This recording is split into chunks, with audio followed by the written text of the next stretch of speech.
extenso, né? Com relação ao Sermão do Monte, um assunto até infinito, né? Considerado a carta magna do cristianismo. Mas nós vamos bater alguns pontos, porque nós vimos aí nessa segunda parte do curso a metanoia, né?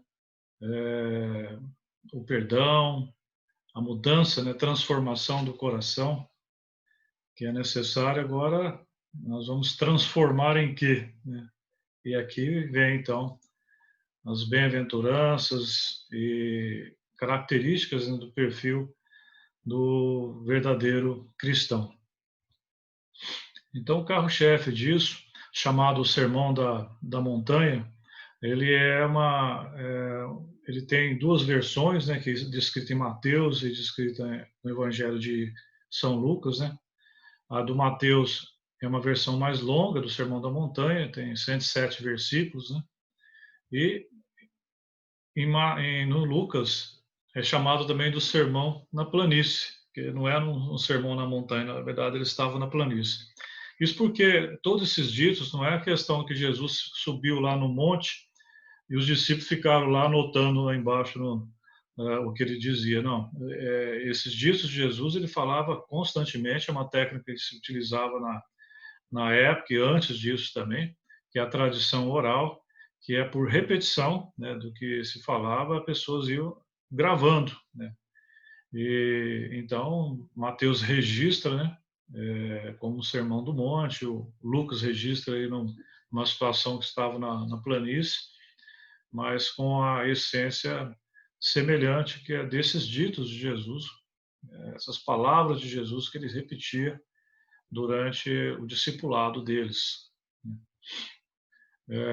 Então, não se trata de uma noção geográfica, né, mas sim de um conceito teológico, né, o sermão da montanha. Então, a montanha indica, na verdade, a montanha de Deus, né, quer dizer, é o ponto de encontro do mundo divino, né, com o mundo terrestre das pessoas.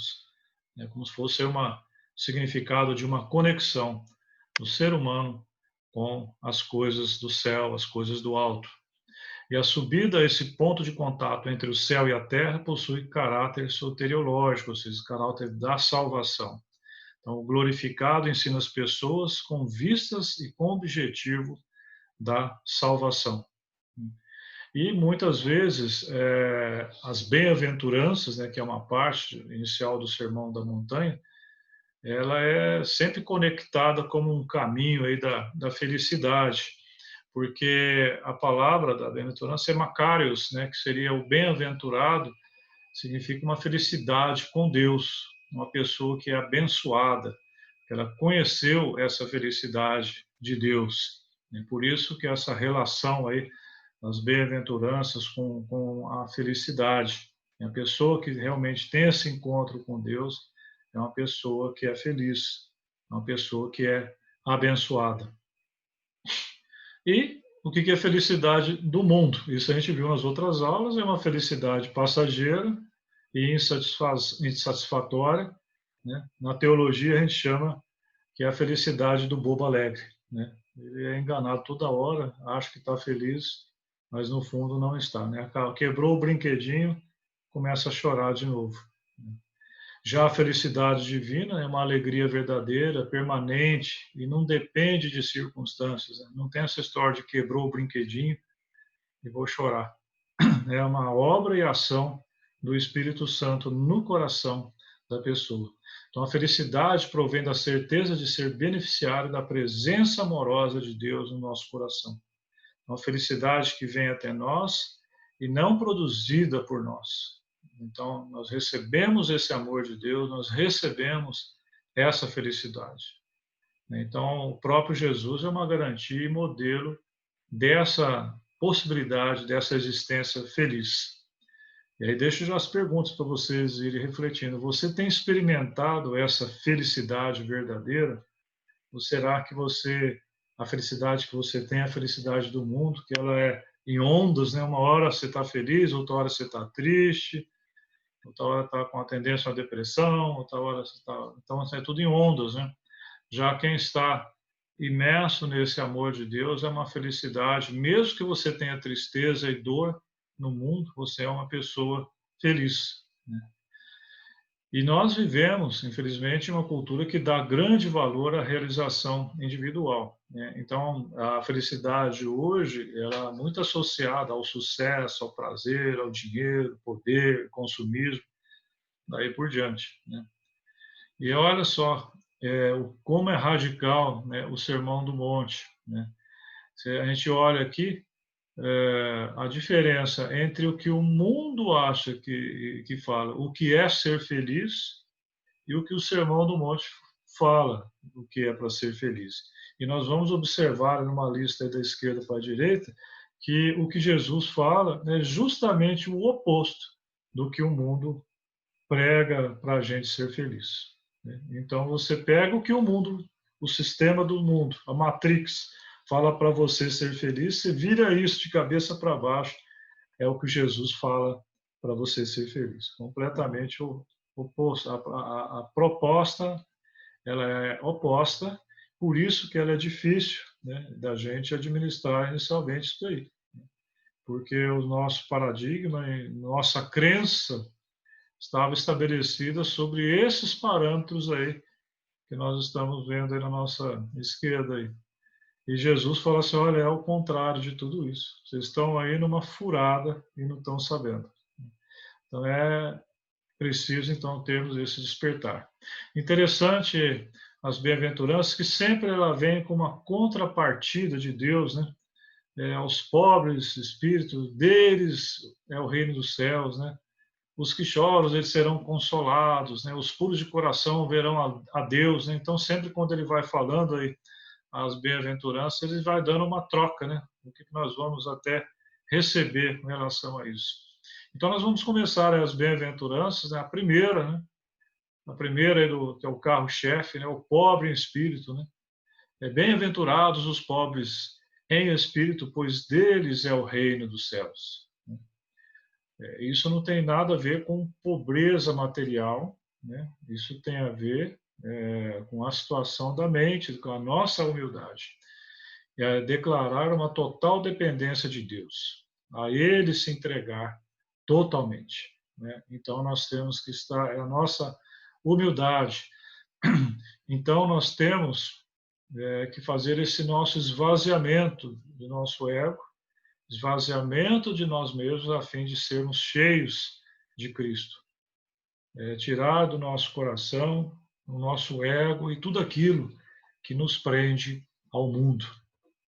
Então, e isso é interessante porque a grande dificuldade é essa, né? Você olha para a vitrine do mundo, né? O parque de diversões é muito grande, os atrativos são muitos, e por que você vai largar isso para ir numa outra alternativa, uma outra opção?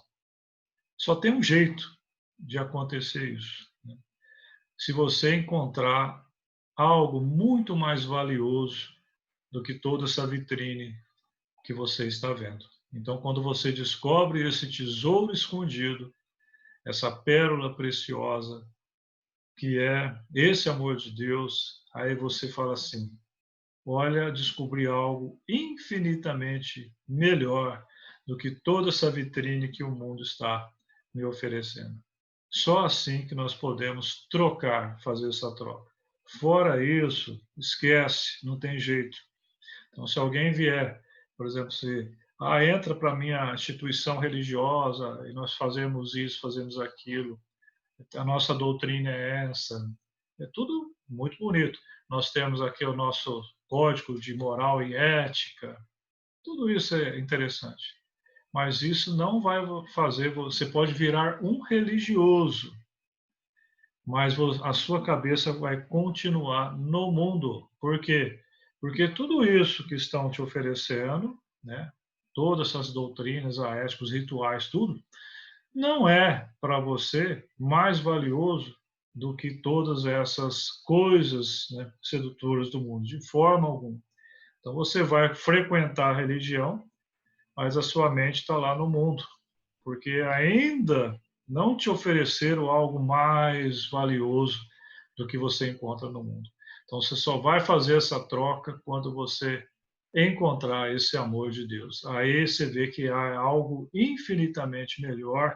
Aí você fala, agora sim, agora eu vou trocar. Agora eu vou trocar a minha sintonia. Lembrando aí que o verdadeiro desapego não é uma deserção externa, e sim uma libertação interna. Ou seja, eu pode ter o rico, ele pode ser livre daquilo que possui, e o pobre pode ser escravo daquilo que não possui. Você pode ter um rico desapegado ao dinheiro e um pobre totalmente apegado ao dinheiro que ele não tem, mas ele fica o tempo todo maquinando para conseguir o dinheiro, porque o dinheiro é o Deus dele. Então você vê que não é uma ligação direta com pobreza ou riqueza material, é uma ligação direta com a pobreza e a riqueza da mente. Quem realmente está desapegado? Quem realmente possui ou é possuído? O dinheiro, eu possuo o dinheiro, mas o dinheiro me possui, ele é meu Senhor? Se ele é meu Senhor, eu já escolhi o meu Deus. Agora, se ele não manda em mim, e quem me manda em mim é Deus, eu já fiz a minha escolha. Quem que vai ser o meu comandante? É essa aí a linha divisória. Então, essa primeira bem-aventurança contém a atitude fundamental necessária para a pertença do reino de Deus.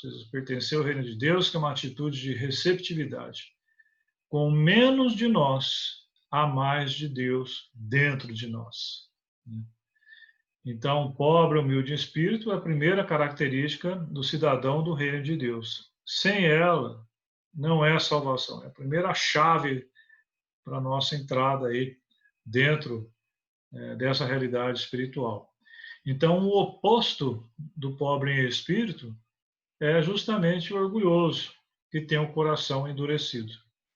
Veja essa carta de Tiago. Deus se opõe aos orgulhosos, mas concede graça aos humildes.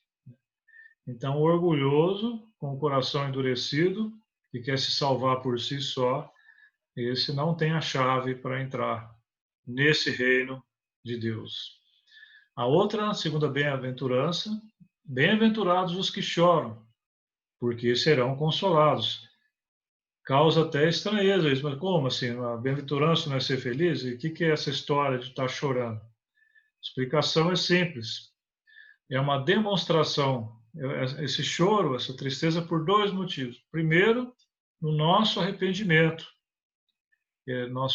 Quando nós temos o nosso arrependimento para a nossa metanoia, a nossa mudança, nós choramos por aquilo que nós fizemos, por estarmos totalmente guiados pelo nosso ego, e aí a gente tem esse despertar para ser guiado por esse amor de Deus, e aí a gente tem um choro de transformação, né? Um choro da metanoia, um choro do arrependimento e dessa descoberta desse outro caminho. E quando você olha e fala assim, nossa, como eu estava completamente perdido.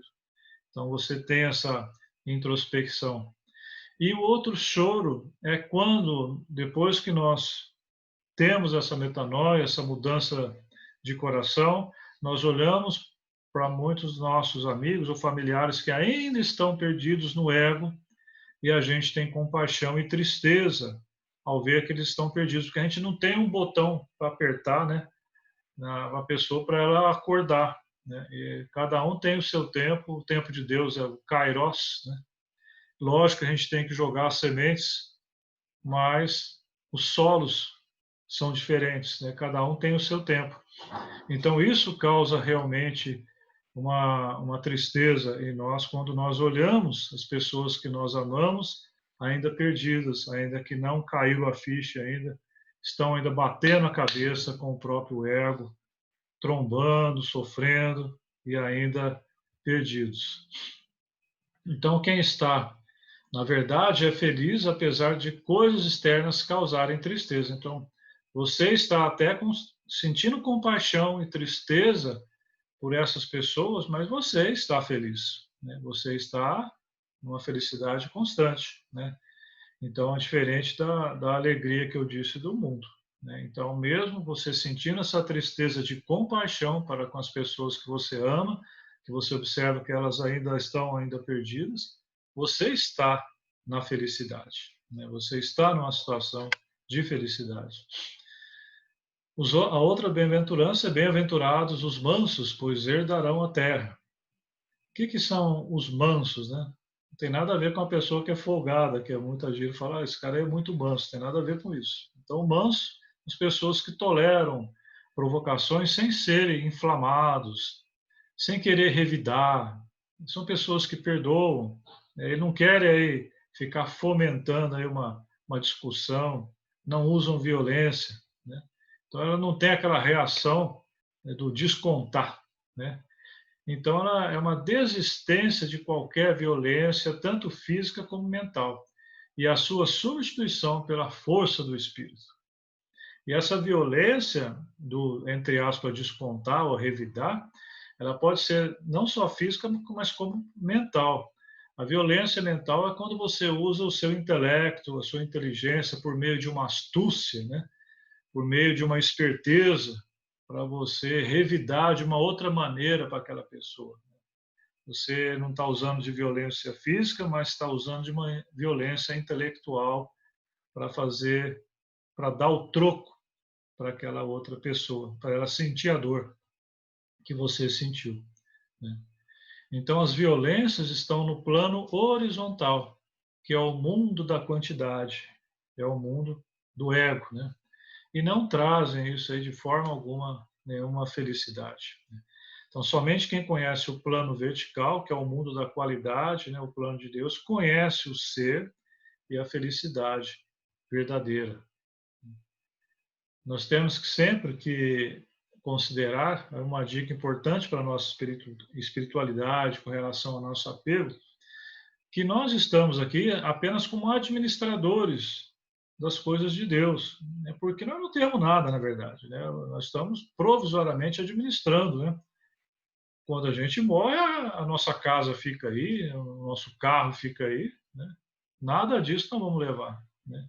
Então, nós somos administradores temporários, né? E nós temos que aceitar também o tempo de Deus e a maneira de Deus intervir, né? Então, sem ficar aí, né, cobrando Deus aí uma intervenção do jeito que a gente quer, na hora que a gente quer, né? Uma outra aí, possibilidade, a outra bem-aventurança, é desejarmos a justiça de Deus no lugar de nossa própria justiça. Então, aí, ó, bem-aventurados os que têm fome e sede de justiça, porque serão fartos. Nós temos aí que entender que a justiça dos homens é diferente da justiça de Deus. O que é a justiça dos homens? Resumindo tudo numa frase, é dar a cada um o que merece, dar a cada um o que lhe é devido. Essa é a justiça dos homens. E a justiça de Deus é estar em conformidade à vontade de Deus, por meio do Espírito Santo. Então, o homem dito justo é um homem que está em amizade com Deus. Obviamente, uma pessoa que está em amizade com Deus, que está navegando no amor de Deus, é óbvio que ela será uma pessoa ética, será uma pessoa moralmente correta, porque ele não vai ter vontade de roubar ninguém, né, de matar alguém. Então, é óbvio que ele vai seguir, né, sem precisar ficar espremendo, ele vai acabar seguindo automaticamente os mandamentos, porque ele vai amar ao próximo, né? Então não precisa ficar cobrando dessa pessoa que não pode fazer isso, não pode fazer aquilo. E o coração dele mudou. E ele não vai fazer isso porque ele não quer mais, né? É uma mudança completamente diferente de uma situação aí de leis e regras. Então, justo diante de Deus é a pessoa que reconhece a si mesma, que não tem ilusões de grandeza, de santidade ou de superioridade. Fome e sede de justiça, né? Porque é um desejo ardente e a procura ativa de viver segundo a vontade de Deus. Interessante isso aí, essa amizade com Deus, essa justiça com Deus e essa sede da gente viver segundo ou de acordo com a vontade de Deus. E pergunta, né, próxima, né, qual é a vontade de Deus no final das contas? Resumindo a vontade de Deus, nós podemos ver aí na 1 Timóteo 2,4. O que Deus quer? Deseja que todos os homens sejam salvos e cheguem ao conhecimento da verdade. Olha que coisa interessante, bonita, né? O que Deus quer, no fundo, de todos nós? Que todos os homens sejam salvos e cheguem ao conhecimento da verdade. Então, isso é o que, na verdade, a essência da vontade de Deus. Será que você está salvo mesmo ou não, né?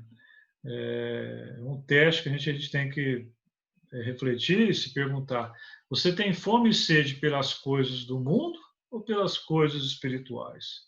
O que fica te atraindo o tempo todo? O que você está com sede de informações? Você está querendo aprender mais? Tudo é sobre as coisas do mundo ou sobre agora esse amor de Deus, essas coisas espirituais?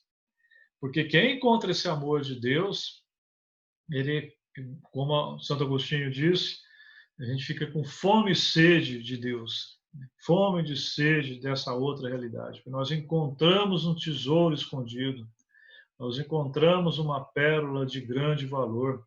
E agora nós queremos descobrir isso aí, nós queremos aprender. Eu nasci de novo, né? Eu sou um bebê aí nessa nova realidade e quero agora aprender, porque o tempo está passando, agora eu quero aprender isso daí, né? Sou analfabeto ainda nessa outra realidade. Então, eu vou ter, obviamente, fome e sede de aprender sobre essa nova realidade maravilhosa e esse projeto fantástico, né, do Reino de Deus, um projeto fascinante de Jesus. A outra bem-aventurança é bem-aventurados os misericordiosos, porque alcançarão misericórdia, o famoso Kyrieleison, né? E misericordioso é aquele que tem o coração para os míseros, aquele que compreende e ama os fracos e procura aliviar-lhes os sofrimentos. Misericórdia, misericórdia, né? Nós somos salvos pela graça e pela misericórdia de Deus, e não pelos nossos méritos. Então, a misericórdia é colocar-se no lugar de outra pessoa até começar a ver com os seus olhos, com os olhos da própria pessoa que você está ajudando. Aí, em Provérbios, quem despreza o próximo comete pecado, mas como é feliz quem trata com bondade os necessitados. Interessante, não basta fazer o bem, é dar um objeto, assinar um cheque. É necessário também ser bom, que é o amor. Por quê? Porque é possível você fazer o bem sem ser bom, mas é impossível ser bom sem fazer o bem, né? Então, você pode até ajudar assinando um cheque com uma instituição de caridade e você não ser uma pessoa que vive no amor. Você está lá querendo, às vezes, liberar sua consciência, ajudar até, querendo fazer o bem, está fazendo o bem, sem dúvida alguma, mas você ainda não mudou o coração. Então, você ainda não é um homem bom, né? Você está fazendo bem, mas ainda não é um homem bom. Ser misericordioso é perdoar como fomos perdoados por Deus. A gente já teve uma aula só sobre isso, sobre perdão, né? É essencial, né, para a vida cristã, é essencial para mudar o nosso coração, jogar fora todo aquele lixo que existe dentro de nós, o lixo da culpa, perdoando a nós mesmos, e o lixo da ira, da raiva e da mágoa, perdoando os outros. Nós temos que ficar livre disso, se nós realmente queremos ser um cristão verdadeiro e ficarmos livres de tudo isso. A outra bem-aventurança é bem-aventurados os limpos de coração, porque eles verão a Deus, né? Coração, quando aparece na Bíblia, o coração é uma nascente do nosso pensamento, né? Da nossa vontade, dos nossos sentimentos, né? Meu coração está falando isso, meu coração está dizendo para eu fazer aquilo. Então, o coração tem um grande significado aí na Bíblia. E a muralha do ego, como nós já vimos em uma aula só sobre isso, não deixa passar a luz divina e os olhos são vendados. Ou seja, quem está vendado, ou seja, cego, porque está seguindo o seu próprio ego, esses não verão a Deus. Então é preciso sair dessa cegueira espiritual. Enquanto nós ficarmos cegos pelo nosso ego, nós não veremos a Deus. Aqui uma relação entre a primeira bem-aventurança, que é o pobre em espírito, e essa agora que eu estou falando sobre o puro de coração. Então, o pobre em espírito tem relação mais do que como ele se libertou, se desapegou das coisas externas. É um desapego. Eu não ser mais possuído pelas coisas materiais. E o puro do coração, ele se libertou também do ego.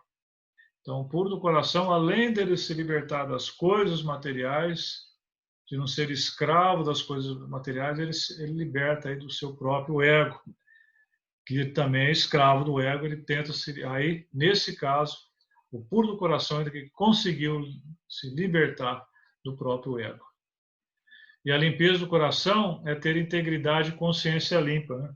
O coração nosso tem que estar cada dia mais limpo, né? Como é que eu descubro o grau da minha integridade? Integridade é aquilo que você é quando ninguém está olhando. Então, quem você é quando ninguém está te vendo? O que você está fazendo quando ninguém está te vendo? Aí você consegue dar uma medida de como está a sua integridade. Nós conseguimos medir dessa forma. Então, o coração puro indica a pessoa que se porta diante de Deus com toda a honestidade e integridade, vive em harmonia com o que pensam, dizem e praticam, e tem autenticidade e transparência. Ou seja, resumo da ópera, né? O puro do coração é aquele que vive o que ele fala. Você pode, às vezes, ser um grande pregador, mas você não vive aquilo que você prega. Você pode ser um grande filósofo, mas não vive aquilo que prega a sua filosofia. Você quer saber se um autor, né, é confiável, por exemplo, né? Você vai ler um livro de algum filósofo, algum teólogo, tudo, verifique primeiro a vida dele, né? Essa é a primeira dica, né? Ele vive o que ele diz ou a vida dele não tem muito a ver com o que ele diz? Se não tem muito a ver com o que ele diz, quer dizer, quem está falando isso não vive, então é melhor você nem perder tempo em ler esse livro ou seguir essa pessoa. Né? Interessante esse salmo aí no 24, que ele está lá. Quem poderá subir o monte do Senhor? Quem poderá entrar no seu santo lugar? Aquele que tem as mãos limpas e o coração puro. Olha aí o coração puro lá no Antigo Testamento. Né?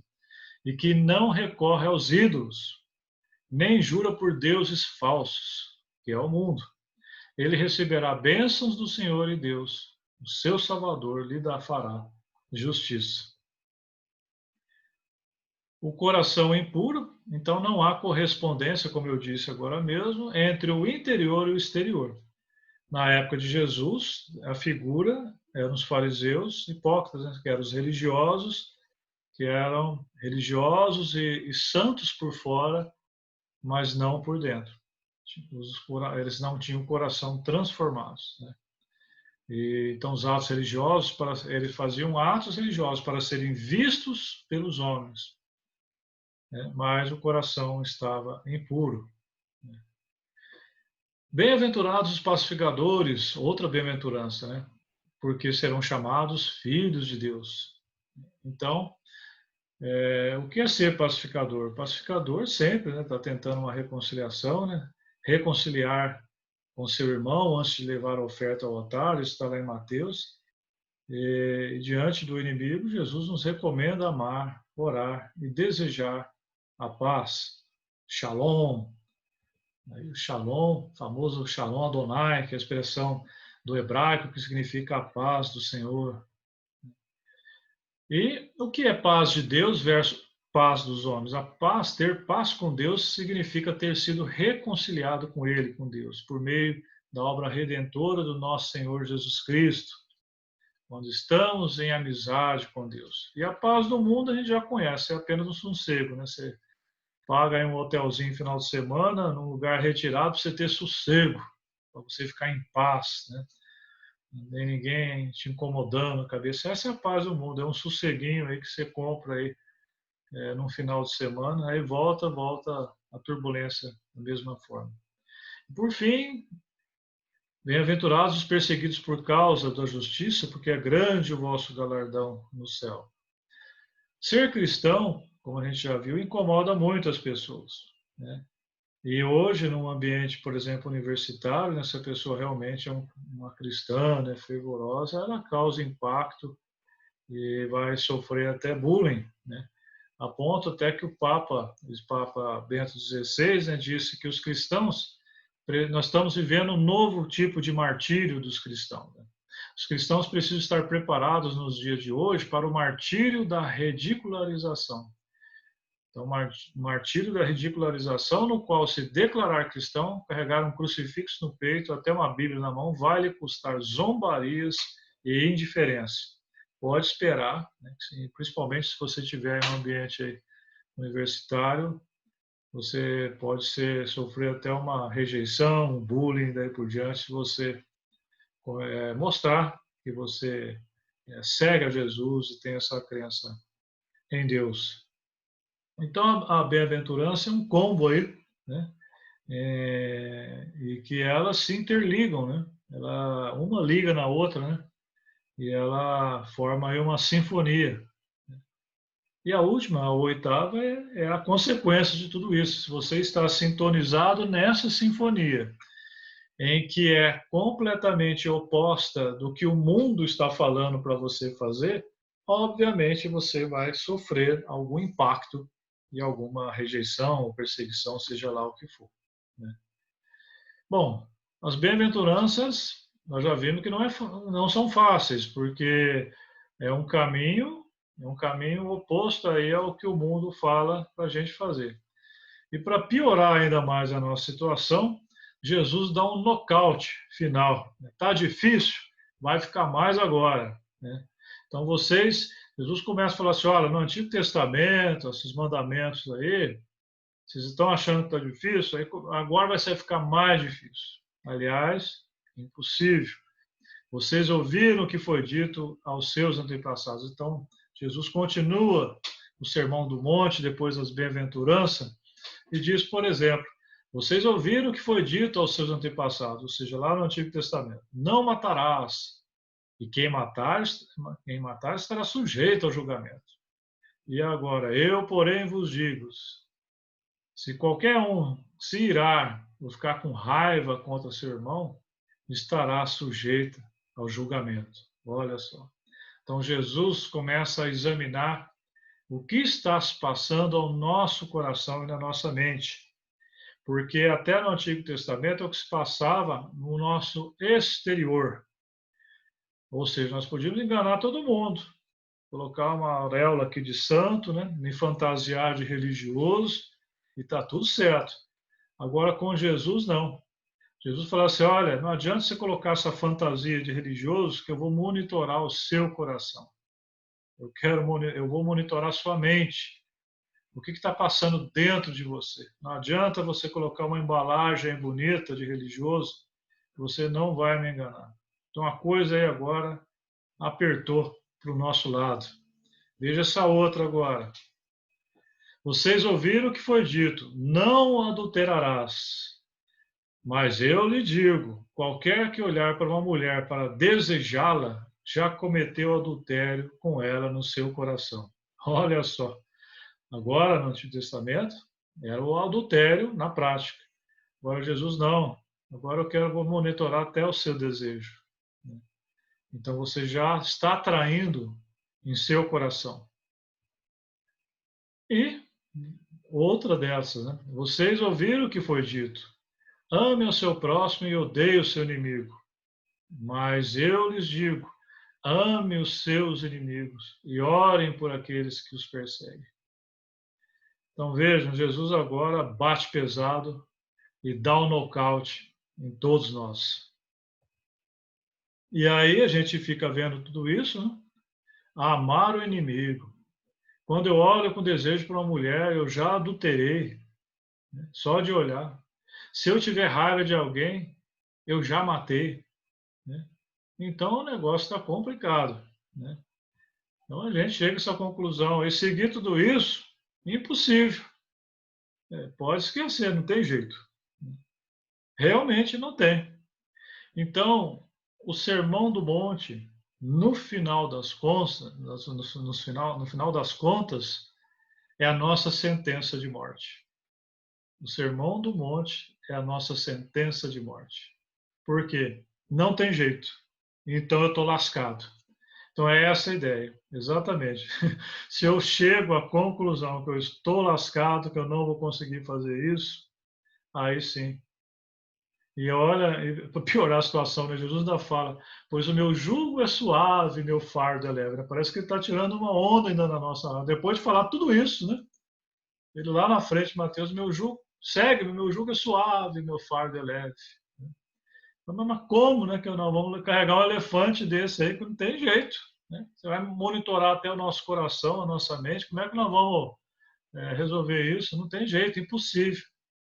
Realmente é impossível. E é essa a conclusão que nós temos que chegar, né? Não tem jeito. Só tem um jeito. Passarmos a bola para Jesus. Eu falo assim, olha, não consigo, é só o Senhor para conseguir fazer isso dentro de mim. Exatamente assim que funciona. Então, ninguém será salvo tentando praticar o Sermão do Monte. Então, eu vou pegar essa lista aí que eu passei para vocês, né? Falar assim, eu vou fazer ponto por ponto, porque daí você salva. Não consegue, pode desistir, né? Você vai para a churrasqueira. Então, quem já foi realmente salvo é que consegue aí começar a praticar o Sermão do Monte. É ao contrário o sistema. Ou seja, você só vai conseguir entrar nessa sintonia se você mudar o coração. Fora isso, esquece.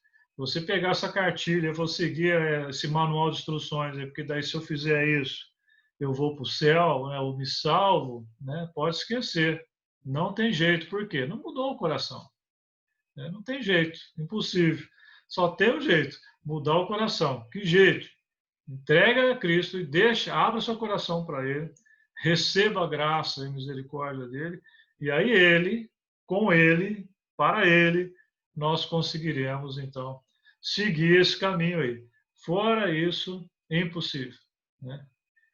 E qual a mensagem singular do Sermão do Monte? Né? É a metanoia. Então, é a solução, é a metanoia. Então, a vida reta diante de Deus começa de dentro para fora, e não de fora para dentro. Então, trata-se de uma mudança interior radical, que nós já conversamos sobre isso, requerendo, então, uma reforma interior, uma transformação e uma verdadeira e completa revolução dentro de nós. Né? Aquela passagem, né? Nós vamos deixar de ser Adão, que é o ser humano guiado pelo próprio ego, querendo ser Deus, né? E passaremos a ser um ser humano de verdade, com um modelo, tendo Cristo como nosso modelo. Né? Então, essa mudança radical, né, no nosso coração é que, a partir daí, nós conseguiremos, né, começar a realmente seguir o Sermão do Monte. Então, o Sermão do Monte declara guerra ao coração corrupto e caído de todo filho de Adão, de todo pecador e penitente, né? E é um chamado ao arrependimento para se conformar ao padrão de Cristo. Então, sem essa obra sobrenatural, né, do Espírito Santo, ninguém poderá ser salvo. O Espírito Santo está dentro de nós. O Espírito Santo é esse amor de Deus que está dentro de nós. Eu não preciso, né, muitas pessoas falam assim, nossa, mas onde eu vou procurar esse Espírito Santo, né? Onde eu vou achar, né, isso aí para poder, então, resolver o meu problema? O Espírito Santo está dentro de nós. Ele está apenas sufocado pelo nosso ego, né? Pela nossa autossuficiência, né? Pelo nosso pensamento lógico, científico, né? Sufocado, não tem palavra, né? Não tem voz ativa, né? Está lá pequenininho, né? E quando nós desmanchamos, né, essa nossa muralha, né, do nosso ego, ele começa a ir falar dentro de nós. Então esse amor começa a nos falar. E aí nós descobrimos que nós temos um outro guia dentro de nós. Nós temos dois guias dentro de nós, o nosso ego e o Espírito Santo, que é esse amor de Deus. Só que o tempo todo a gente fica seguindo o nosso ego. O nosso guia, ele fala que é aquela vitrine lá que é a solução para a nossa vida. O Espírito Santo fala assim, olha, é por aqui, caminho oposto. Só que ele está coitadinho, né? Quietinho lá dentro, engolido pelo nosso ego. Quando a gente um dia, às vezes até por um grande sofrimento, nós desmanchamos o nosso ego, esse outro guia nosso começa a falar. E aí nós vamos ver que o caminho é completamente oposto. Isso é o Espírito Santo dentro de nós. É o amor de Deus dentro de nós. Deus não fabricou a gente 100% sem esse amor, né? Um pecador sem jeito, sem solução. Não. É quando nós fomos criados com esse amor dentro de nós. Mas a sedução do mundo, a criação do nosso ego, da nossa autossuficiência, que só vai aumentando, vai sufocando esse amor dentro de nós. Porque quando nós somos crianças, né, Jesus sempre fica falando e dando exemplo aos discípulos, né, sejam como as crianças, né, que será, vocês encontrarão, atingirão o reino de Deus, porque as criancinhas ainda não estão tão contaminadas pelo ego, pelas coisas do mundo. Elas estão lá na inocência delas, dependente do pai, né? Então elas estão numa situação, né, que estão com o coraçãozinho ainda falando, né? Esse amor ainda está falando alto, né? Depois ela vai crescendo e esse amor vai sendo sufocado com o tempo e vai sendo sufocado pelo ego, pela maldade do mundo, e aí vai ficando quietinho aquele amor e vai predominando então o outro nosso guia, né? O guia que vai nos levar a uma barca furada, né? Só lá na frente, quem sabe, a gente vai despertar, né? Essa pergunta é interessante aqui, que é o que pode, é uma pergunta interessante, o que podem fazer esses cidadãos do Reino de Deus, ou seja, se você tem a metanoia, né, e você muda completamente, o que nós vamos fazer no meio desse mundo, né, que está aí, que a gente vê que o mundo está todo bagunçado, perdido, né, que é dominado pelo mal, né? O que nós temos que fazer no mundo? Tá aí o Sermão do Monte, a resposta. Sal da terra e luz do mundo. Nós temos que ser sal da terra e luz do mundo. E essa é a função do verdadeiro cristão. Quem é do reino de Deus já é sal e luz. Quando nós mudamos o nosso coração, aí nós entramos então nessa sintonia e nós nos transformamos em sal e luz para o mundo.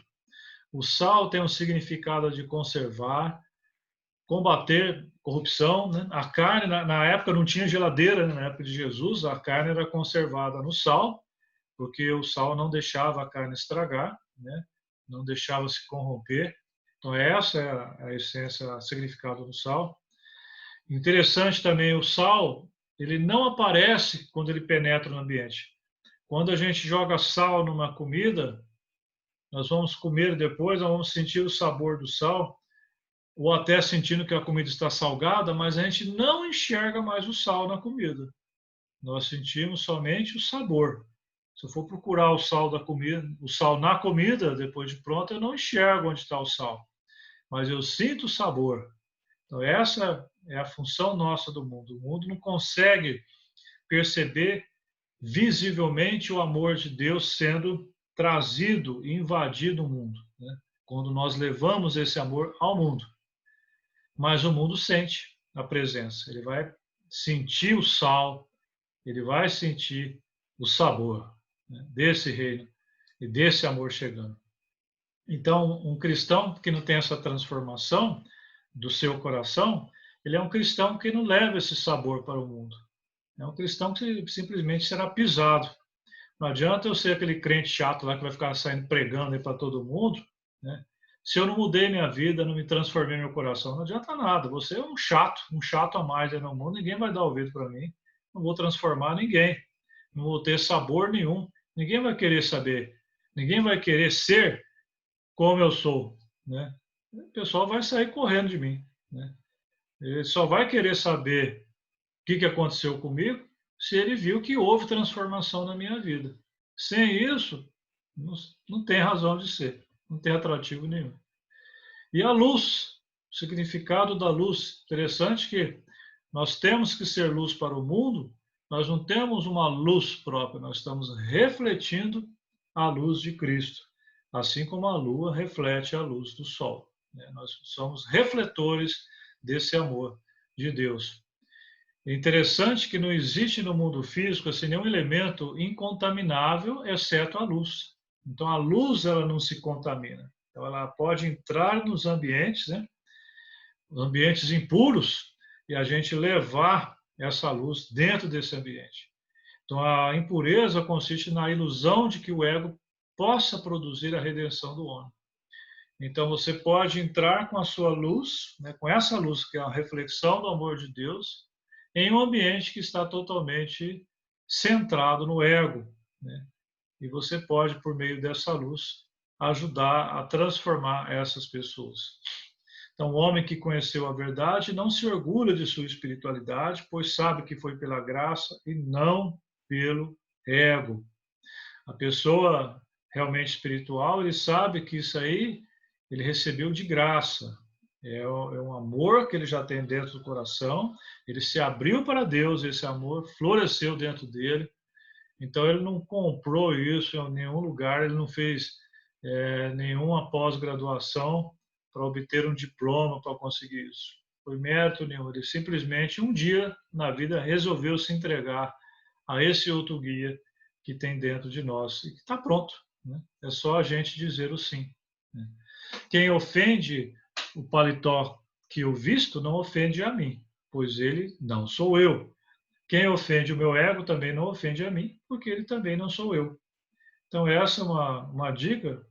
As pessoas têm muita dificuldade, né, de largar o ego, né, para poder seguir esse outro guia, mas o ego não somos nós, né? Nós já vimos uma aula só sobre isso. É uma roupagem que nós mesmos criamos, um paletó que nós compramos para enganar os outros. E se alguém falar mal desse paletó, ele não está falando mal de mim, está falando mal do meu paletó, né? Ele não sou eu, né? O meu paletó não sou eu, né? Então nós temos que ter bem claro isso, para a gente acabar de ficar fácil largar esse paletó aí. Vejam, sobre a nossa sermos sal e luz para o mundo, sairmos em direção ao mundo para sermos sal e luz e levar esse amor, vejam as três situações. O homem profano, ou seja, o homem que é do mundo, ele é impuro no meio dos impuros, ou seja, ele está perdido, ele não tem coração transformado, está lá. Segunda situação, o homem religioso, ou seja, o religioso que não é verdadeiramente convertido, ele é convertido à religião, mas não a Jesus, ou seja, ele é um legalista, ele segue as regras certinho, ele segue os rituais, ele vai na missa, ele vai no culto, ele usa roupa lá, se alguma instituição padroniza uma roupa, ele usa, está tudo certinho. Ou seja, ele engana todo mundo, né? Mas ele consegue ser puro, consegue ser santinho, só junto da sua instituição, da sua comunidade ou sua congregação, seja lá onde ele estiver, né? Lá ele consegue ser santo, mas ele não consegue ser no outro ambiente, fora dali.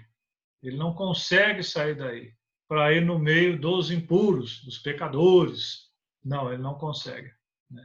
Porque ele não está baseado, ele não está totalmente guiado pelo amor de Deus, ele está guiado nos seus méritos. Na verdade, ele está guiado no seu ego espiritual, ego de religioso.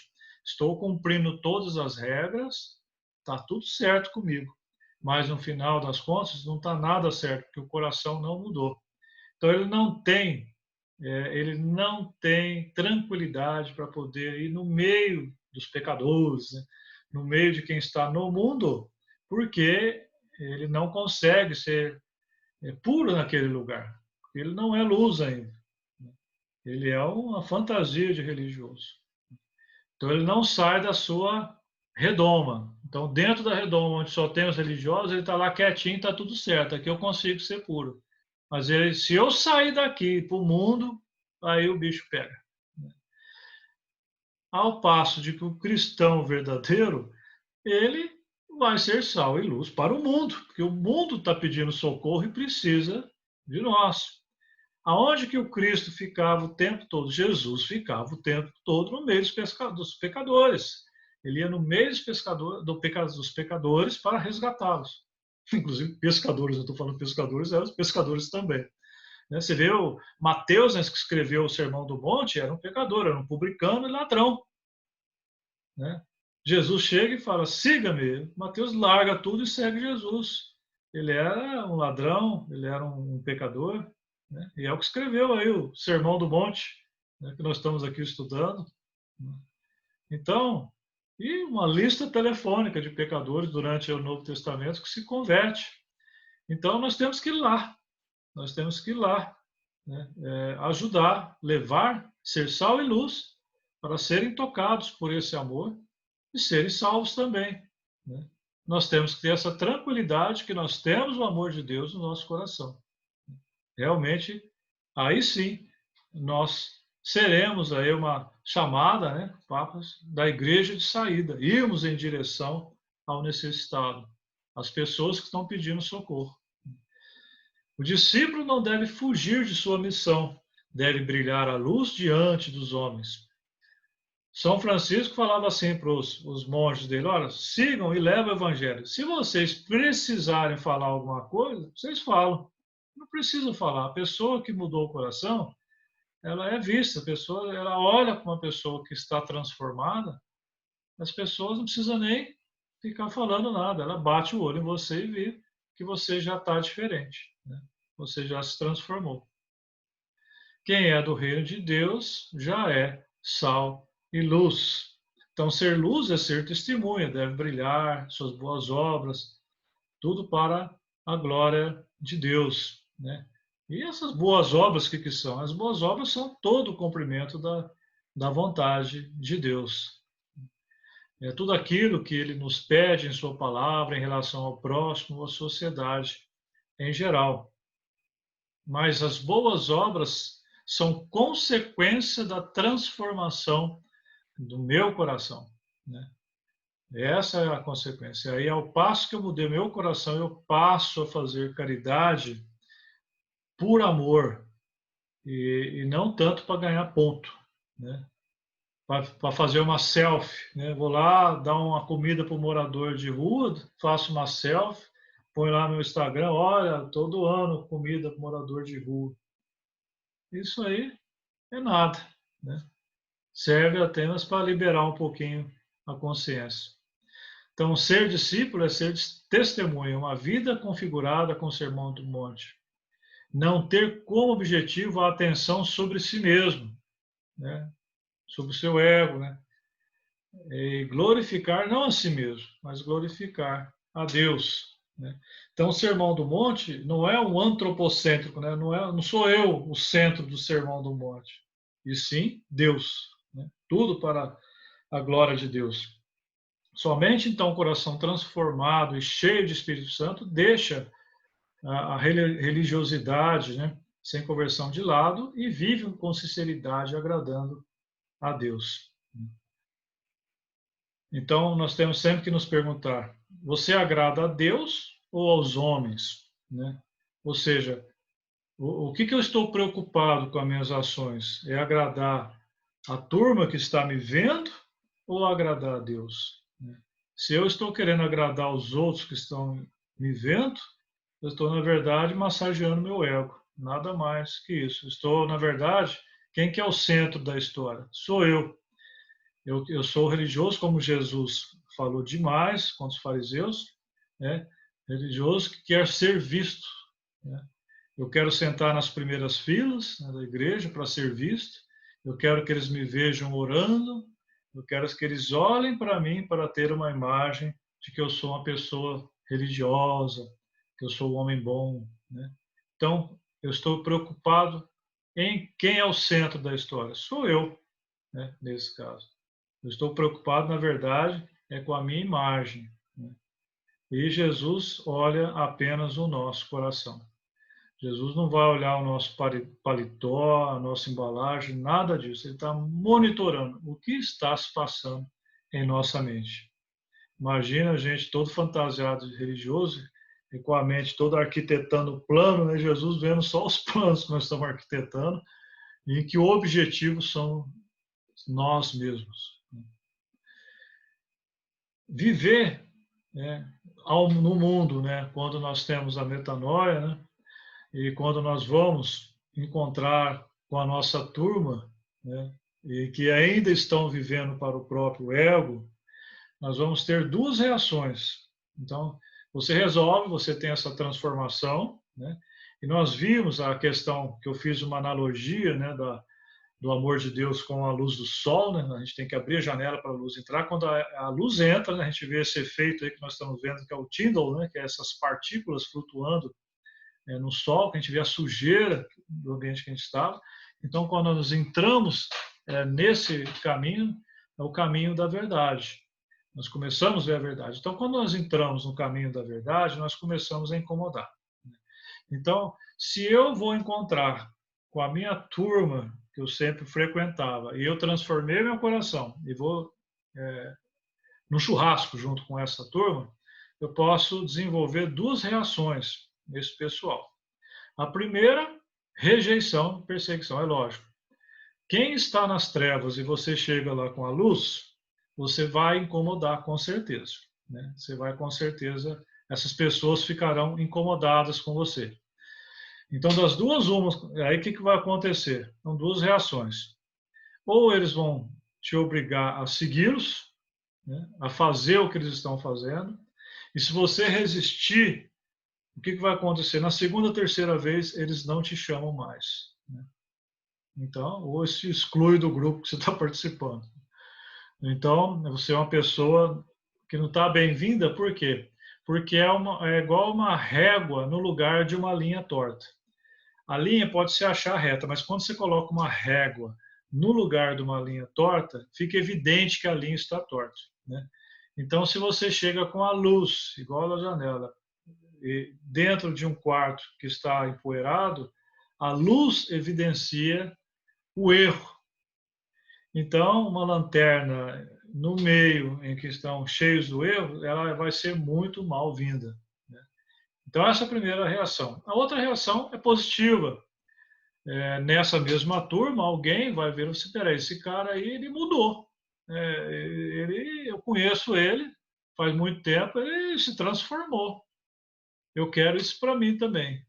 Então ele começa aí realmente a conversar com você, até fora do grupo, porque ele também quer essa solução e essa mudança que você teve, né? Porque a maioria das pessoas, na verdade, no fundo, elas estão pedindo socorro. Não falam isso, né? Mas estão pedindo socorro, porque não está bem. A vida tem que ter um sentido, né? Tem que ter uma solução para a nossa angústia, para a nossa ansiedade, né? A gente vê que compra isso e compra aquilo, e conquista isso, conquista aquilo, e nunca é o suficiente. Há algo errado nessa história toda. Né? Deve haver um outro caminho. Né? E quando você acha uma pessoa que achou esse outro caminho, né, você fala, peraí, esse cara aí achou. Né? Esse cara aí achou, eu quero ver como é que para onde que ele foi que ele achou isso aí. Ele achou esse tesouro escondido. Né?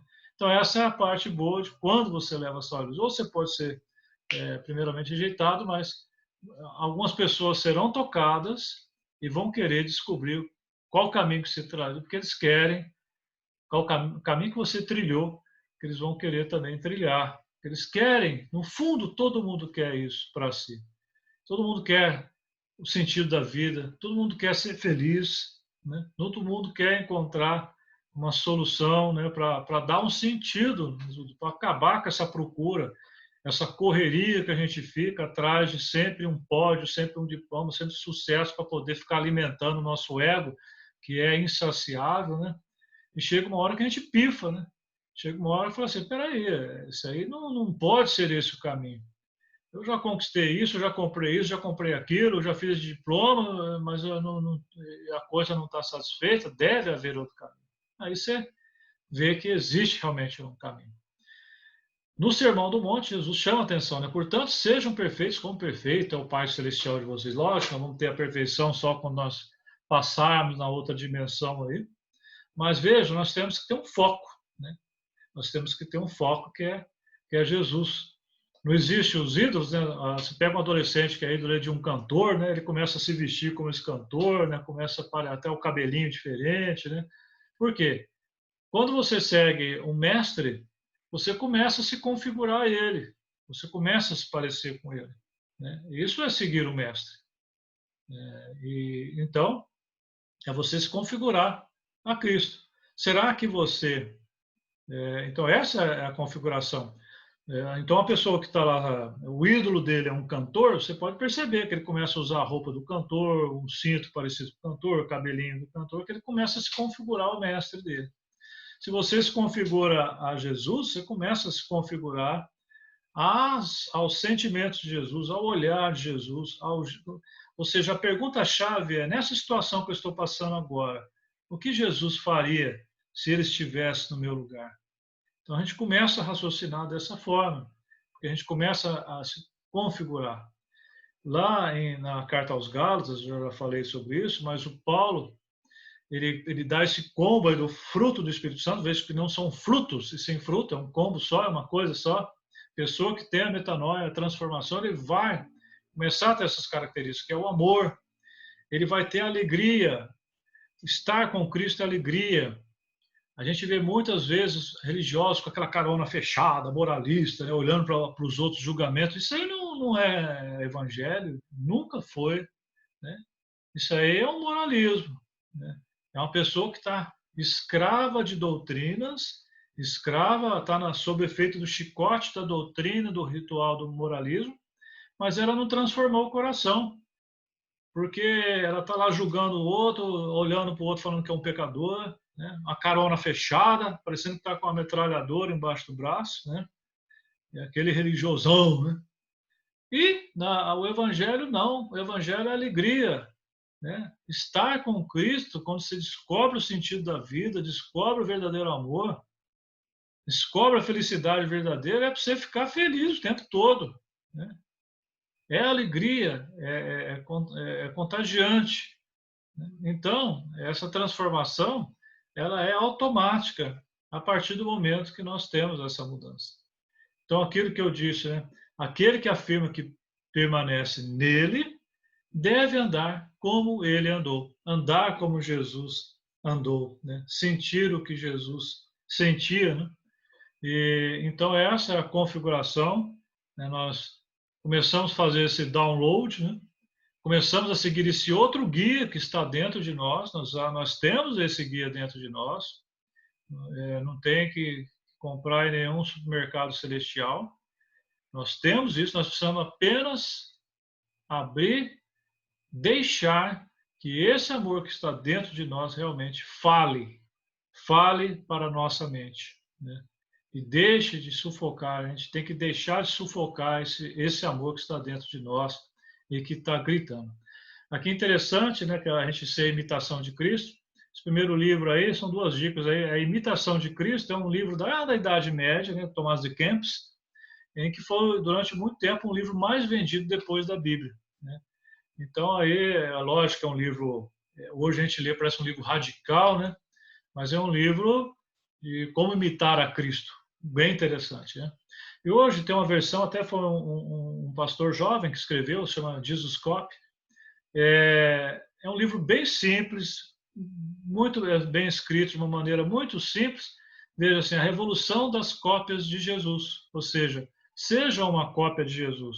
Então é um livro muito simples, assim, você lê esse livrinho, se não entender o que é ser cristão, desiste, né? Porque é uma maneira muito simples de explicar o que é ser cristão. Ser cristão é ser uma cópia de Jesus. Então, a pergunta final dessa nossa reflexão é: quando a pessoa olha para você, o que você está refletindo? Você reflete uma pessoa que está aí centralizada no ego? Você é uma pessoa orgulhosa? Ou você é uma pessoa que está perdida? Você é um religioso militar? Ou você reflete Jesus? Quando a pessoa olha para você e fala assim: esse cara aí está diferente, ele me traz uma paz. Não sei, ele não falou quase nada, mas eu senti uma paz quando eu estava com ele.